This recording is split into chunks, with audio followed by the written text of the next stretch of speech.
बघा, voltmeter with series resistance R, म्हणजे ह्यामध्ये एक्स जो आपण म्हटलो ना तो connected in R for range 0 to V1. म्हणजे पहिल्यांदा आर मुळे रेंज किती वाढवले, 0 टू V1 विथ, म्हणजे पहिला मी असं म्हणतो की X1 हा आर आहे आणि त्यावेळी रेंज वाढवले V1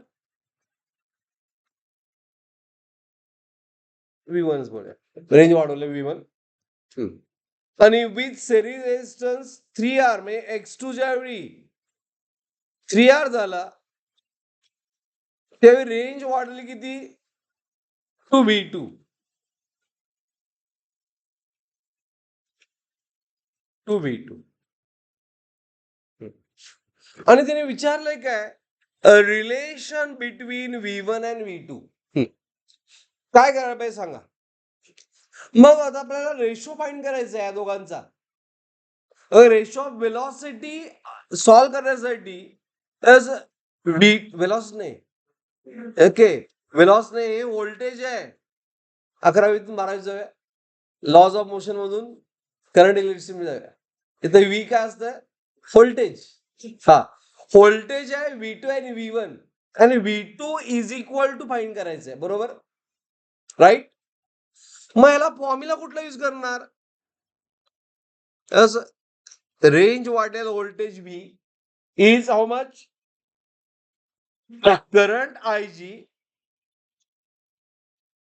G प्लस X, असाच फॉर्म्युला आहे ना, चेक करा.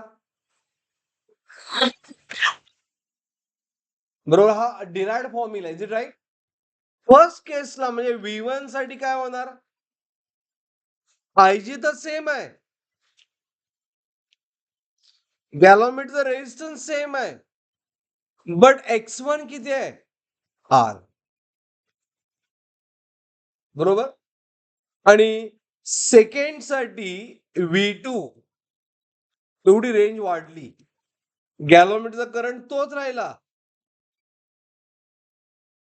जी रेजिस्टन्स सेम राहिला, फक्त सिरीज 3R, बरोबर, राईट. रेशो फाइंड करूया, बरोबर आहे. V2 बाय V1 काय येणार, V2 बाय V1 म्हणजे आपल्याला कम्पेअर करता येईल. It is a G plus 3R divide by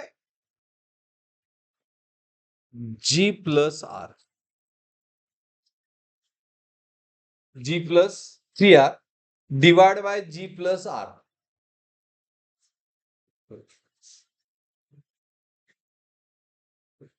आता कसं करायचं सांगा. कम्पेअर करण्यासाठी विचार करा 2 मिनिटं.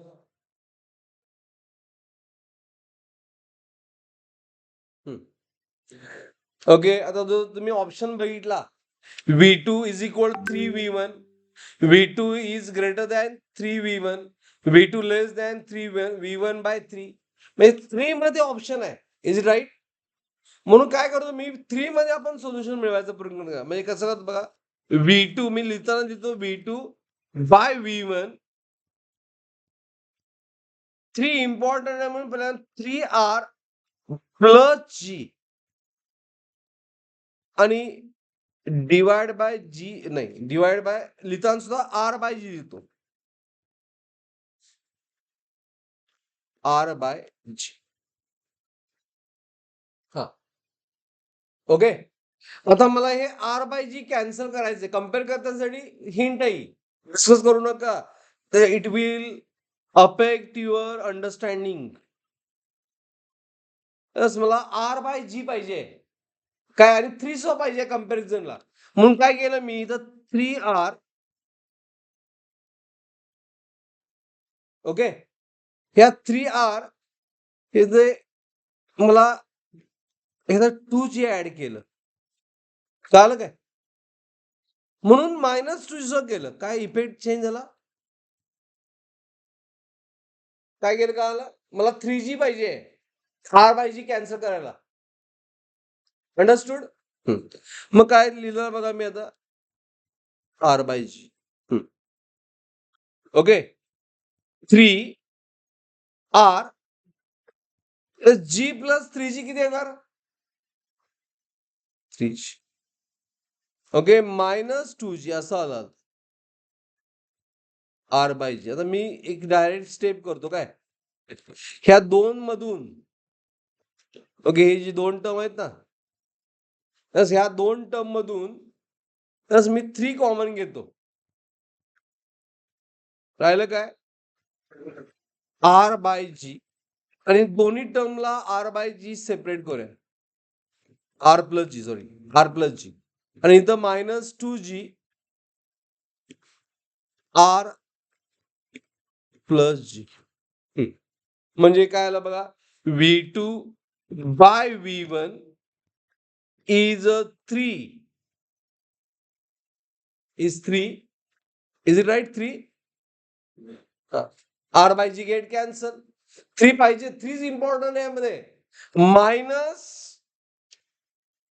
2G R plus G. आता G तर पॉझिटिव्ह असते, R प्लस G चं पॉझिटिव्ह असणार. ओके, इंटू 2 आहे. Is it right? म्हणजे हा जो काय रेशो येईल, ही जी व्हॅल्यू येईल डेफिनेटली पॉझिटिव्ह असणार, बट लेस दॅन 3 असणार. लेस दॅन काय असणार? डेफिनेट लेस दॅन 3 असणार. आणि 3 मायनस दिस हे मोर दॅन 3 असेल काय लेस दॅन 3 असेल? हे आहे, हे आपण मी बाजूला करतो. 3 minus 2G upon R plus G. Okay, is it less than 3? 3 पेक्षा कमी पाहिजे. 3 मायनस आहे का नाही, त्यामुळे हे लेस दॅन 3 पाहिजे. Is it clear? Getting anyone?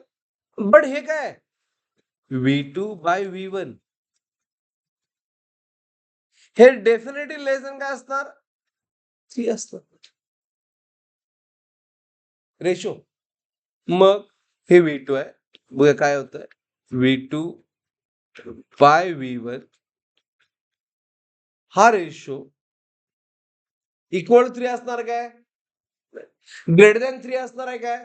नाही, हा लेस दॅन 3 पाहिजे. त्यामुळं ऑप्शन आहे काय त्यामध्ये, V2 is less than 3V1 आहे का ऑप्शन? Option C. कळालं असं काय ना एव्हरीवन? कुठली बाजू लिहिली? त्याच बाजू स्टेप कळाली का तुम्हाला? एक मिनिट थांब. हा, एज एव्हरीवन क्लिअर दिस? पुन्हा एकदा सांगतो बघा, मी हा पार्ट मी सांगलोय, हा पार्ट, हा पार्ट मध्ये काय, 3 आहे नंबर, आणि हे जे कॅल्क्युलेशन आपण करणार ह्यामध्ये जी पॉझिटिव्ह आहे, आर प्लस जी पॉझिटिव्ह आहे, ते मग हे निगेटिव्ह कधी येणार नाही. Is it right? Getting anyone? हे पॉझिटिव्ह येणार, बट डेफिनेटली हे लेस दॅन 3 असणार. मग 3 मायनस हे 2.5 असेल फॉर एक्झाम्पल, तर काय येणार? 0.5.